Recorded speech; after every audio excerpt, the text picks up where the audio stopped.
Channel ২৪ ঘন্টায় আপনাদের স্বাগতম। আজ ৭৯তম স্বাধীনতা দিবস উপলক্ষে কৈলাসহর কলেজ স্টেডিয়ামে আয়োজিত হল পতাকা উত্তোলন ও প্যারেড অনুষ্ঠান। চণ্ডীপুর কেন্দ্রের মাননীয় মন্ত্রী শ্রী টিঙ্কু রায় মহোদয় জাতীয় পতাকা উত্তোলন করেন এবং স্থানীয় উদ্যোগে কুচকাওয়াজের মাধ্যমে তাকে সম্বর্ধনা প্রদান করা হয়। মন্ত্রী মহোদয় প্যারেড পরিদর্শন শেষে দেশবাসী ও কৈলাসহরবাসীর উদ্দেশ্যে অনুপ্রেরণামূলক বক্তব্য রাখেন। অনুষ্ঠানে উপস্থিত ছিলেন বিভিন্ন দপ্তরের কর্মকর্তা, ছাত্রছাত্রী, স্থানীয় বিশিষ্টজন ও অসংখ্য সাধারণ মানুষ। তার কিছু দৃশ্য দেখুন চ্যানেল ২৪।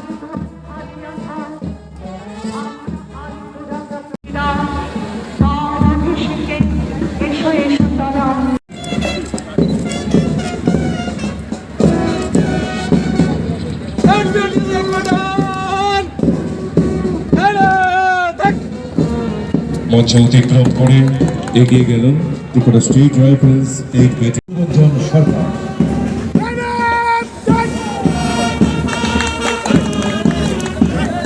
সুসজ্জিত গাজন একে একে মঞ্চ অতিক্রম করে।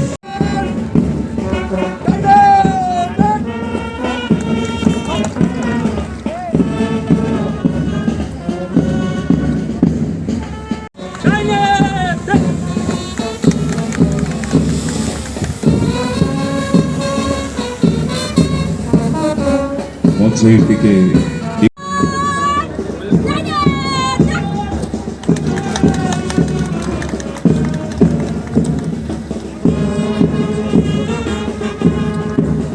এগিয়ে আসে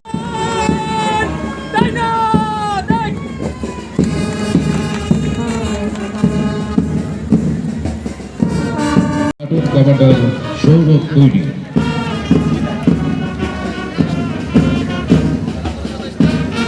NCC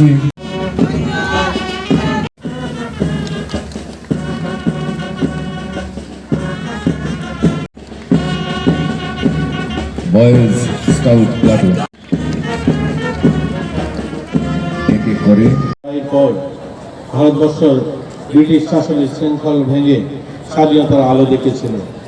এই দিনটি শুধু একটি উৎসব নয়, এটি আমাদের জাতীয় গৌরবের প্রতীক, আমাদের সংগ্রামের ইতিহাসের সাক্ষী।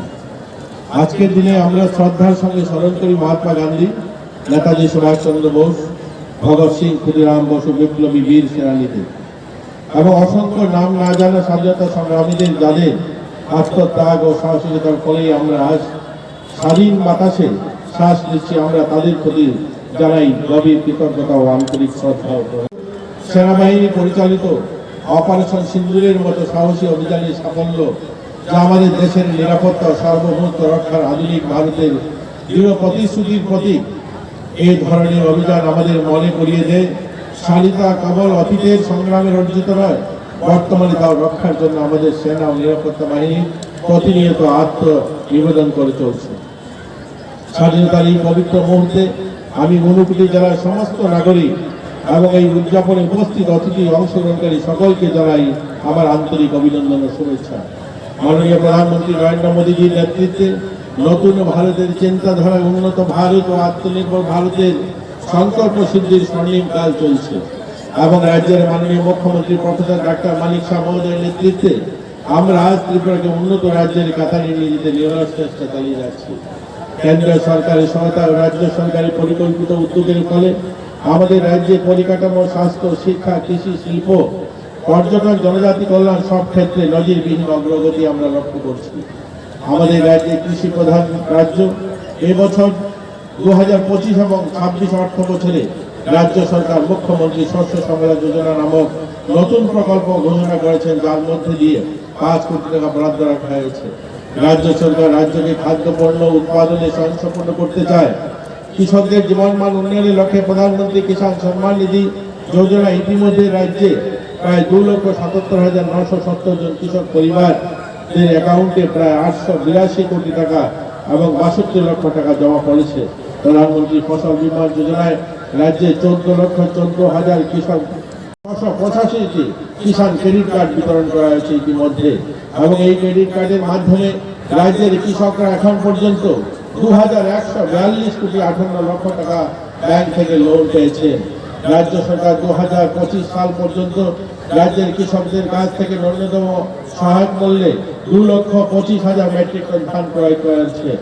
2018-19 সাল থেকে এখন অবধি কৃষকদের মধ্যে 1,91,290টি সয়েল হেলথ কার্ড বিতরণ করা হয়েছে এবং পাশাপাশি 8টা জেলায় 52টি গ্রামীণ বাজারে পরিকাঠামো উন্নয়নে 127 কোটি 15 লক্ষ টাকা সম্পদ বিকাশ যোজনার অধীনে মুখ্যমন্ত্রী পানি পালক সম্মান নিধি সহ বিভিন্ন স্কিম চালু করা হয়েছে।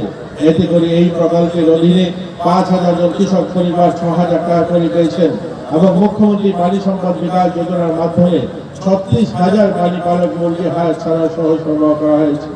এবছর 2025-26 অর্থ বছরে রাজ্য সরকার 55টি নতুন মিনি মোবাইল ভেটেরিনারি ইউনিট গঠন এবং গোমতী কোঅপারেটিভ লিমিটেড নতুন একটা ইউনিট চালু করা হয়েছে হবে, যেখানে 8 কোটি 82 লক্ষ টাকা ব্যয় করা হবে। আমাদের ঊনকোটি জেলার বীরচন্দ্র গ্রামে আপনারা সকলে জানেন পঞ্চায়েত অধীনস্থ বিনা ফসল উৎপাদিত ভূমিতে প্রায় 100 কোটি টাকা ব্যয় একোয়া পার্ক নির্মাণের পরিকল্পনা গ্রহণ করা হয়েছে। প্রথম পর্যায়ে 40 কোটি টাকা সেখানে ব্যয় হবে এবং তার শুভ উদ্বোধনের কাজ শুরু হয়েছে। যুবদের কর্মসংস্থানের লক্ষ্যে রাজ্যে বর্তমান সরকার যথেষ্ট সচেতন। ইতিমধ্যে সরকারি দপ্তরগুলিতে শূন্যপদ নিয়োগের ব্যাপক বিভিন্ন উদ্যোগ গ্রহণ করা হয়েছে। বিভিন্ন দপ্তরে 2018-এর পর থেকে এখন পর্যন্ত 19,765 জন নিয়মিত কর্মচারী নিয়োগ করা হয়েছে। বিভিন্ন দপ্তর সহ অন্যান্য দপ্তরে প্রায় 10,000 জন নিয়োগের চূড়ান্ত তালিকা প্রস্তুত, প্রায় ইতিমধ্যে সেটা হয়তো ঘোষণা হবে। চুক্তির ভিত্তিতে এসপিও সহ সমাজ কল্যাণ ও সমাজ শিক্ষা দপ্তরের সাংবাদিকের ভিত্তিতে অঙ্গনওয়াড়ি ওয়ার্কার, অঙ্গনওয়াড়ি হেল্পার ও সরকারি প্রতিষ্ঠানে আউটসোর্সিং এর মাধ্যমে প্রায় 13,566 জন কর্মী নিয়োগ করা হয়েছে। রাজ্যে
জানিয়ে শেষ করছি কবিতার আনন্দ। আজকের মতো বিদায় নিচ্ছি।